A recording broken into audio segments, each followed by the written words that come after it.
Greetings, urban farmers, gardeners, and healthy food visionaries. Farmer Greg here, and welcome to the 488th episode of the Urban Farm Podcast, where every day we work to educate and inspire you to become part of your food revolution.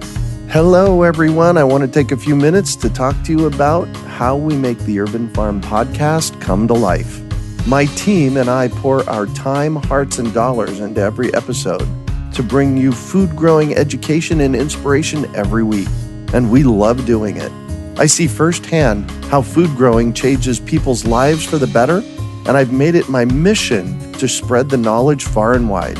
By creating this podcast, I have the great privilege of interviewing some absolutely amazing people and providing a platform for you to learn from their experiences and expertise. The impact that this work has on the global food consciousness community is extraordinary. This is all thanks to my team and their efforts. 5 of us that work every week to find guests, set up interviews, write out questions, prepare show notes, edit episodes, and more. We've tried partnering with companies and running ads to pay for our work, but something about the ad model just doesn't feel right to me. If I'm advocating for something, I want it to be something I truly love and believe in. So I've decided to try a different model, one that I believe is possible to pay our team and bring even more value while keeping the podcast free and accessible to everyone. So instead of selling ads, we have created the Urban Farm Podcast Patron Program. If you find value in our podcast, you can go even deeper by becoming a member of our patron community. In exchange for subscribing, you will receive content and bonuses far beyond the free podcast episodes we offer. No matter what level you subscribe at, I'm committed to making sure the value you receive goes far beyond what you contribute. Did you know that the Urban Farm Podcast is not my first? Over a decade ago, my friend Amy and I hosted the Freshly Green Podcast, 50 episodes of everything green. As an Urban Farm Podcast patron, you will get access to them, plus cool things such as discounts on Urban Farm U online courses and access to our private Facebook community where you can interact with other food growers and share stories and advice. My favorite offering for our patrons is our monthly Q&As with Urban Farm U's Advanced Gardener team, where we answer your questions live. It's basically having your own private gardener at your fingertips. I'm excited for the mutual exchange that comes from this model. And when you support the Urban Farm Podcast, we support you to take your garden to the next level and beyond. The Urban Farm Podcast will remain free, and I hope that those of you that believe in what we're doing and are excited by our patron benefits will take advantage of what we're offering. I truly believe this model of support will be a win-win all around. For more details about member benefits and to sign up to pledge your support, go to urbanfarmpodcast.org. Thanks for sticking with me through this message. Now let's get to the episode. Today on our podcast, we have someone who is dedicated to documenting the many unique aspects in seed varieties. We're talking with returning guest Chris Smith about saving seed diversity.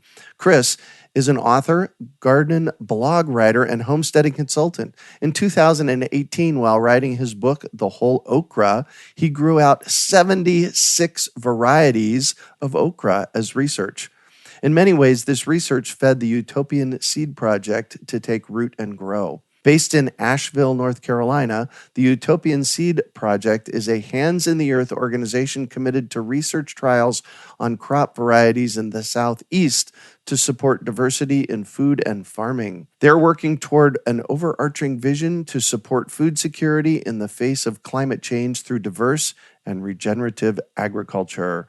Chris, we got to meet you in podcast 468 back in August when we talked about your book. Welcome back to the show today. Are you ready to rock seed diversity? I'm ready. Excellent. So when we had you on our podcast last, you talked about your project, the Utopian Seed Project. And I said, wow, we need to have you back. So tell us about it. Yeah, it's a pretty exciting project, really. It's brand new this year, so we should acknowledge that. We've got a lot of stuff to do. But our basic idea, as you said in the introduction, came from the Okra Trials I did last year. We effectively grew all those different okras, And it was kind of a screening observational trial, so we were recording data about them and taking photographs. But we also had the opportunity to take those varieties and really give them to local chefs, local businesses, local gardeners, farmers, and we really celebrated okra through this kind of really rich community of people that were willing to experiment. So we took that model and we're like, well, we can do that with all these other crops, because people got so excited and invested in okra. We're like, well, let's get people excited and invested about the diversity that's available in everything else. And so that's kind of where the Utopian Seed Project came from. Got it. And what is the intent behind the Utopian Seed Project? I think that the main intent is to really enrich our local food system. And the way we want to do that is by educating, celebrating this vast diversity in all the different crop types and varieties within those crop types. But we want to base it on this real kind of hands in the earth primary research. So we feel like we don't just want to go out there and celebrate okra. We want to grow the okra and get serious about okra, and then have this really strong foundation to say, we know what we're talking about okra. You should listen to us and join this movement towards a diverse food system. Yeah. So we talked about your book on the last podcast, number 468, and it was all about okra. And most people are going to say, okra, ooh. Tell us a little bit about okra and why you decided to grow out 76 varieties. That's almost mind-blowing to me. Yeah, I think okra is probably, I think of it as my champion crop in a lot of this work I'm doing around seed diversity and I guess culinary diversity as well. That's a big part of this project. So the okra was interesting because it has so much potential, and so much of that potential is unrealized. At least that's what I found when I came to America about 6 years ago and started growing more of these southern crops.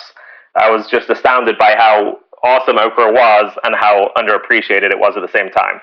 So the idea behind growing all those varieties was really to kind of slap people in the face and go, look, you need to take this vegetable a little more seriously, because there's so much fun to be had within it. It's not just this one variety that you find grown all over America. There's so much potential there. So I really just wanted to go big, I guess. If I was going to celebrate okra, I wanted to do it properly. Yeah. So how on earth did you find 76 varieties of okra? Well, let's just stop right there. Last year, I grew 76 varieties of okra. This year, as part of the Utopian Seed Project trials, I have an entirely different 50 varieties in the ground. So we're now at over 125 varieties of okra wow. that have been trialed over the last 2 years. My access, I work for a small seed company in Asheville called So True Seed, and they've been very supportive about my work and have been instrumental in setting up this nonprofit and giving me the opportunity to do that. So I'm grateful to them, and through that seed company, we get sent seeds from old-time seed savers. We go to seed swaps and collect varieties that way. Mm-hmm. So that was a good starting point. There's a few other awesome seed companies that supported me in that okra project. Baker's Creek, Seed Savers Exchange, Southern Exposure Seed Exchange. All these companies were willing to send me their entire collections. So that really bolstered the amount of varieties I was able to begin with. And then for about 3 or 4 years, I've been going on my own personal journey and kind of collecting seeds at seed swaps and that kind of thing. And actually, just more recently, I've started getting enough of a reputation that he's the crazy guy growing all those okras, and people have started mailing me their own okra varieties that they've collected. So the collection is continuing to grow, and it's pretty exciting. Wow. All right, cool. So what did you find in your first trials of okra? What did you learn? One of the really fun things we did, because flavor is so important to us, we did a taste test. So not only did we go, hey, we're growing all these varieties of okra, we invited the local community to come out to the trial site. And actually at the main trial site, we only had 60 varieties of okra growing. So we had a taste test for those 60 varieties. And even just the layout, like 60 different pods on a table, it's kind of mind-blowing. But it really raised this interesting question of how do you possibly taste test and work out the nuances of these different varieties when you can eat the first pod and go, that's kind of tasty, and the second one you're like, oh, okay, that's better than the first one, but by the time you get to pod 5, you have no idea what pod 1 was all about. Like. Yeah. And we have 60 pods. So this was in 2018, and I'm British, and soccer is a thing. So the World Cup was happening, and we had this idea to do a World Cup style elimination taste test where we put all the different okra varieties into groups, random group selection like the World Cup, and then each individual only had to taste 4 varieties and pick the best 2 varieties to progress to the next round. Oh. And then we regroup them into small groups, and then, again, the finalists would go through to the next round. And we did that until we had just 2 remaining okra varieties. Uh-huh. And everyone tasted both varieties in the room, and there was unanimous consent that one variety was like the supreme okra. Wow. So that was pretty exciting to kind of go through that process and really go, actually, this okra is sweet, it's nutty, it's good texture, everything was good about this okra. And that's so important for the trial because now we're able to go to farmers and say, hey, everyone's selling Clemson Spineless. And I don't have anything against Clemson Spineless, but everyone's selling Clemson Spineless. So how about trying these varieties? Because they were our top 10 varieties in the taste test. And I'm pretty sure if you take them to chefs, then they'll be all about this improved flavor. And then we can really build an improved food system from that angle too. Yeah, wow. That's a brilliant idea. British are onto something. There you go. So, okra, anything more about okra before we move on? We've spoken before. There's a lot we could say about okra, but I do want everyone to know that the Utopian Seed Project is more than just an okra project. We're taking the okra concept and applying it to lots of other crops. So maybe we should speak about those too. Well, we'll get there in a minute. Absolutely.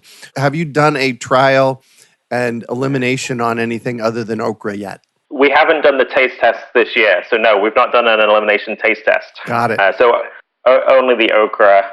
The surprising thing, which I kind of feel a little guilty admitting that this was a surprise, but I went into that trial last year with a vague concern that, maybe all these varieties of okra really are just subtle iterations of the main Clemson Spineless or Red Burgundy, and they've just, maybe it's just different families putting their own name on the okra, but it's really the same okra. Mm-hmm. So I was a little bit worried that I might just end up with 76 different green pods that were all pretty much the same.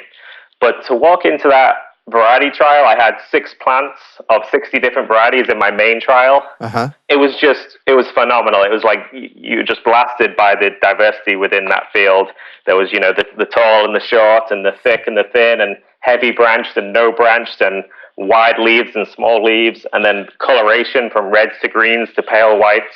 And that's before you even got into the differences within the pods themselves. Right. So that it was surprising to me, or it was maybe like a surprising relief to me to go, oh yes, there really is true diversity within this species.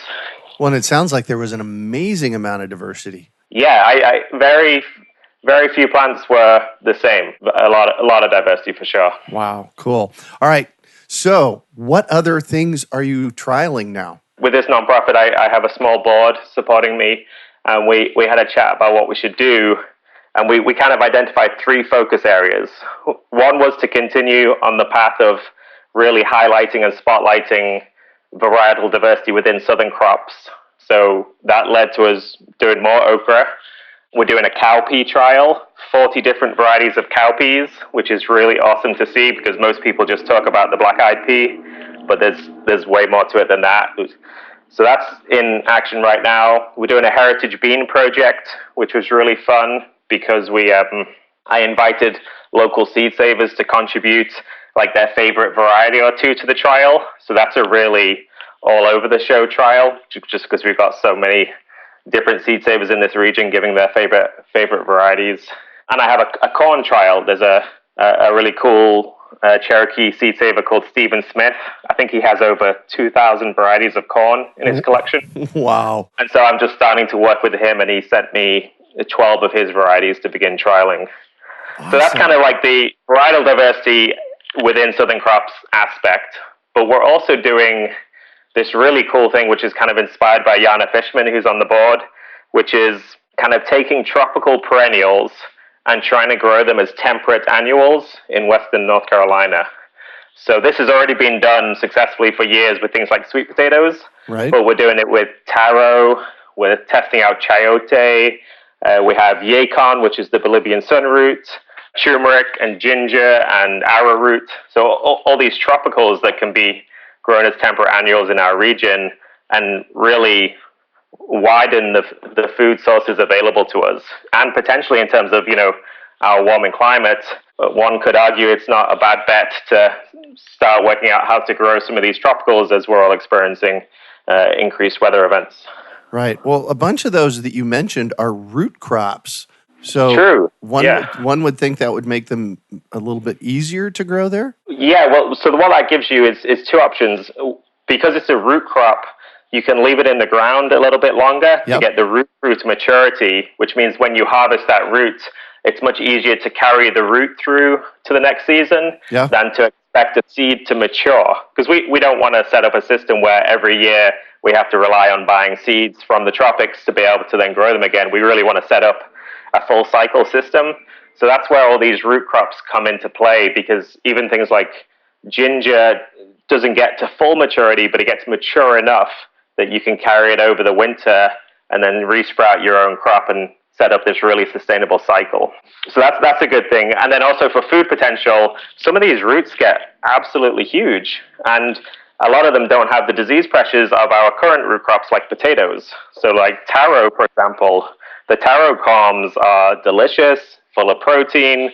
Taro seems to grow really well around here and doesn't have the disease pressures that we're experiencing with potatoes right now. So I think a lot of exciting potential in terms of food security for some of those crops. Yeah. One of the things I noticed is that the sweet potatoes here at the urban farm, I harvest some every year, but they just come back year after year without me harvesting them and then replanting them. Are you finding that you can do that with some of your other things? Do you know yet? So taro seems to be one of those that has that potential. That seems to be able to overwinter and regrow.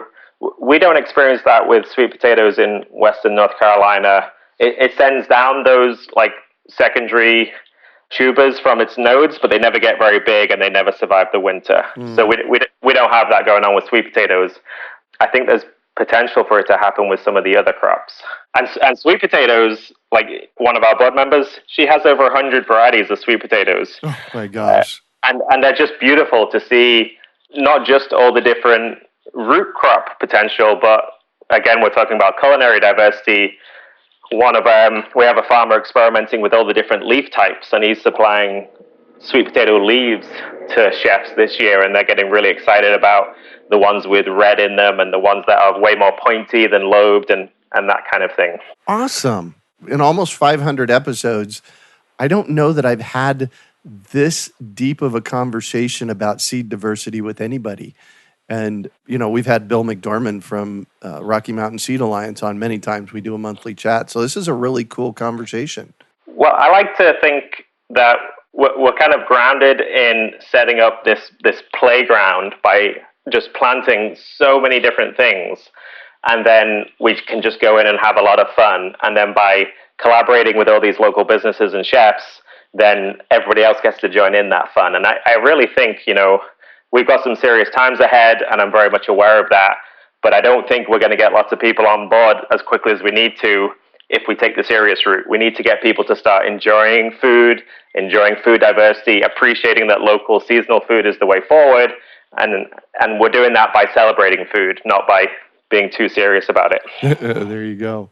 So you mentioned cowpeas, and I actually have a Rio Red cowpea that I grow out here at the urban farm, and it's not all that edible. When the beans are small, like 2 inches long, they're edible, but once they get bigger, they get rough. And so that's my experience of cowpeas. And the reason we grow them is to build soil and to actually shade the soil. They grow really well in the summertime, and they shade the soil from the sun. So tell me about cowpeas. Well, cowpeas, one is they've got like the most incredible root system, which is why they're so drought tolerant and make a really good summertime cover crop. Mm-hmm. They also have extra floral nectaries, so they become a really good like food source for a wide range of pollinators as well. So you can have it as a beneficial attractant in your garden. But then the food potential, people tend to eat it in 3 stages. They'll eat the green pod. And have you ever grown the asparagus bean or the long-seeded asparagus bean? I haven't, but I want to now. Well, it's interesting because that's always sold as a bean, and you get these like 1 to 2 foot long pods. Wow. But it's actually in the same species as cowpeas. So there's a lot of pod variants, and it sounds like you have a variety with a very short pod, but I've seen on my varieties already everything from those short style ones through to, we're not growing any of the true yard-long beans, they call them, but we have some longer, skinnier pods that seem to stay tender longer, and you can eat them as a cooked green bean. And then there's a shelling bean stage, so when they start getting the seeds forming, but they're still immature, you can shell them at that stage. And there's so much difference within those seeds. We're only just beginning to experiment with eating them, but some of them are relatively chalky and astringent and certainly not high culinary potential. But some of them are like eating green peanuts, and that you can just munch on them, and they're absolutely divine. And then there's the third stage where you let them go all the way through to seed. That's probably the way a lot of people have interacted with cowpeas if they've not grown them themselves. And that dried seed stage, you can make them into tempehs, you can boil them up in soups and use it like you would any other drying bean. So there's a lot of pod potential there. Just because we're exploring everything, it turns out the leaves are edible and have a higher protein content than the pods.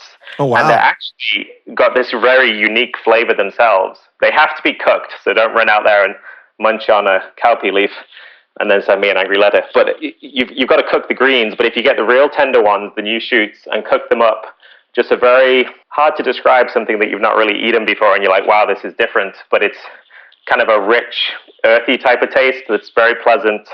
And just a few weeks ago, I made a cowpea leaf and black walnut pesto and took it to a class. And everyone, at least nobody told me to my face that they didn't like it. Everyone seemed to be very impressed with the flavors that came through in that particular preparation.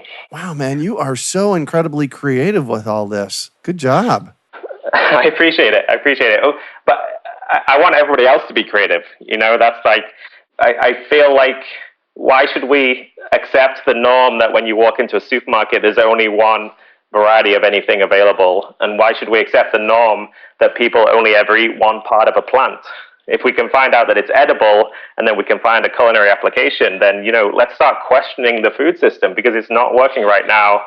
And I certainly don't want to operate in a vacuum. I want to get emails from everybody saying, hey, did you know I tried this? What about this? Have you thought about that? And I love it when I get that sort of conversation going with people. Yeah, so everybody listening out there, that was an invitation to say. That was an invitation.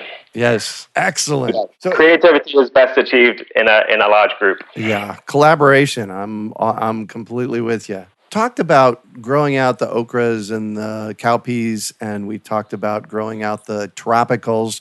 You have a third aspect about wild edibles. Can you tell us about that? Yeah, for sure. It turns out that we eat a very small amount of the food potential out there in the natural world.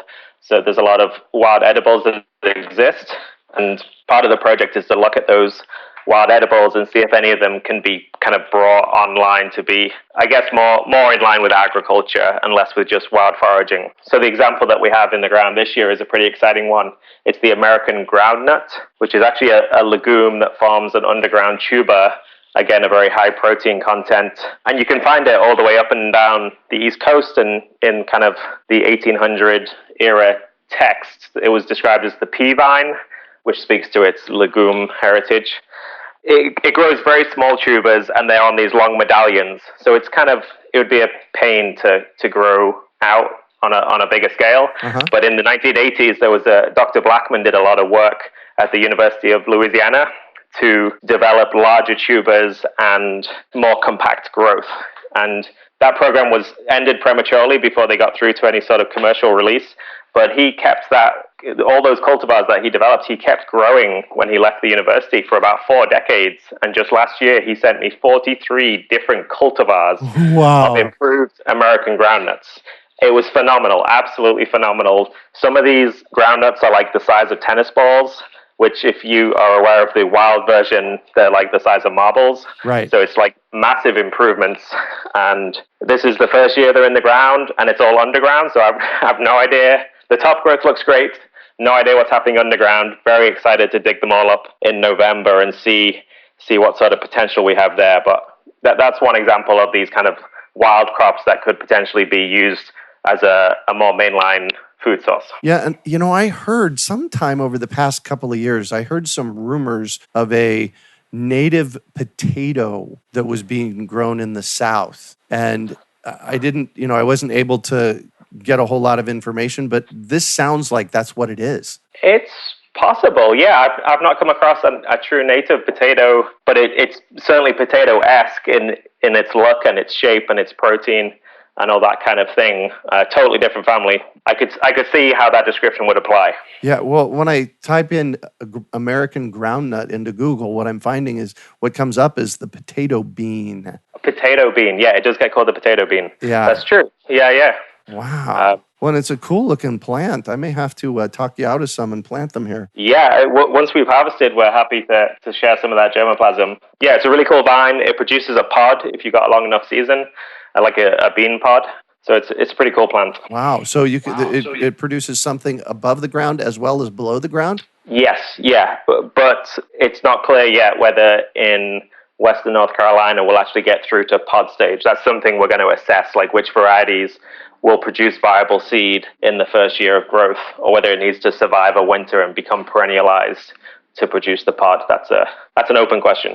Well, and it sounds like it might grow just as well from the potato nut underground. Are you planting those? Yeah, so that's what we planted this year was tubers. So it was like potatoes. It was a clonal propagation. So that in terms of breeding work, the fact that it does produce a seed means that each of those seeds has the potential to be a whole new cultivar. Right. So there's a lot of expansive potential there if someone's got the space and the time to plant a whole bunch of seeds and then assess those tubers for varietal improvements. Wow. And you call your trials open source. Can you tell us about that? Yeah, the open source aspect of it is kind of speaking to the open source seed initiative that was started up a few years ago, which is really trying to keep plant genetic material like open and free for everybody to use. It's a very cool organization. If you've not come across it or your listeners haven't, they should check out the Open Source Seed Initiative. It's got very like kind of pure aims,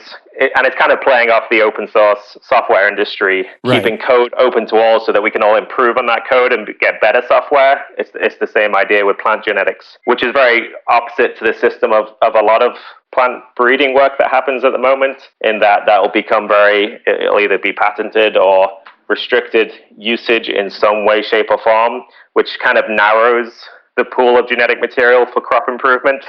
And I would heavily argue that we want to widen the pool to have true diversity and true resilience in the future. Amen to that. So how can our listeners participate and play with you? Because it sounds like you're having lots of fun and we want to have fun too. Yeah, for sure.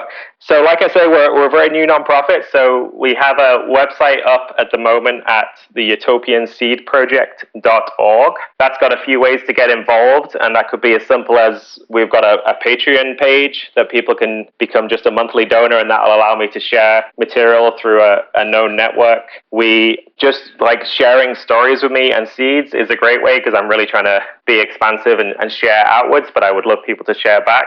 The website itself is going to be a profile piece for all these varieties we're growing. So because of last year, the Okra page has the most information on it at the moment, and you'll see that every variety gets a profile, and then as we continue to do our trials, we'll update those profiles, and hopefully it'll be a very rich information, like open source, no paywalls on the website. Everything we learn, we will share so that other people can continue to build on our work as well. Awesome. Well, you're doing great work. Thank you so much. I appreciate it. It's lots of fun, but I'm happy to have the opportunity to share it with everyone. Nice. So I'm going to shift on you, and as a returning guest, I would like for you to share a vivid childhood memory associated with food. Yeah, when that was first mentioned to me, it's so funny because the memory that jumps into my head is nothing to do with all these like pure, wonderful foods I'm talking about, but my mum just used to love to have baking days, and really one of my earliest childhood memories of food is being in the kitchen with her and doing the whole childhood, like stirring this and making a mess with that and licking the spoon when I wasn't meant to type of thing. So right. Very fun memories with that, the whole British gingerbreads and biscuits and all that kind of thing. But my mum was a big time home gardener, so we did grow up with lots of vegetables and good quality food, but it's the baking that stuck in my mind. Yeah, nice. And what one new piece of advice do you have for our listeners today? I think we've covered it right all the way through this podcast, but I'll be very clear. My advice is to be open-minded and explorative in your culinary desires. And then, if you're not buying it or growing it yourself, then put pressure, go into a restaurant and say, what variety is this? I think everyone should ask what variety is this, because we should know the difference between one variety and the other. Or go into your local grocery store and say, I want to see more varietal diversity. Go and speak to your farmers markets and say, why do you always just grow this one tomato that everyone else grows? There's so many options out there. Let's put pressure on the food system to satiate our own desires in culinary diversity. Nice. I love it. Let's put pressure on the food system to do this. I think we can do it. Absolutely. And thank you so much for joining us once again on the show today, Chris. My pleasure, Greg. Thank you. How can our listeners get a hold of you? Yeah, I've already given the website, the Utopian Seed Project.org. So that's a real easy way to get hold of me directly. There's a contact form on that website. I'm also trying to be pretty active on Instagram. It's a very visual medium, and we're doing a lot of visual things with all the different varieties. So you can find us on Instagram with the handle, the Utopian Seed Project. And then we have the same handle on Facebook. Excellent. You can find show notes from today's podcast at urbanfarm.org/Utopian Seed. And if you'd like to hear more from Chris, you can find our podcast 468 at urbanfarm.org/Okra. Hey, if you've enjoyed this podcast and are interested in listening to my first podcast series, Freshly Green from 2007, you can subscribe to support the Urban Farm Podcast. With that, you will have access to Freshly Green and so much more bonus content. Visit urbanfarmpodcast.org to find out more and to pledge your support. We hope you enjoyed today's episode of the Urban Farm Podcast. Remember to listen for tips, advice, and resources to help you on your journey with urban farming. You can find us on the web at urbanfarm.org or send us an email to podcast@urbanfarm.org. In the words of Vincent van Gogh, great things are done by a series of small things brought together. Be encouraged that with each lesson learned and skill developed, you are one step closer in the direction of your dreams.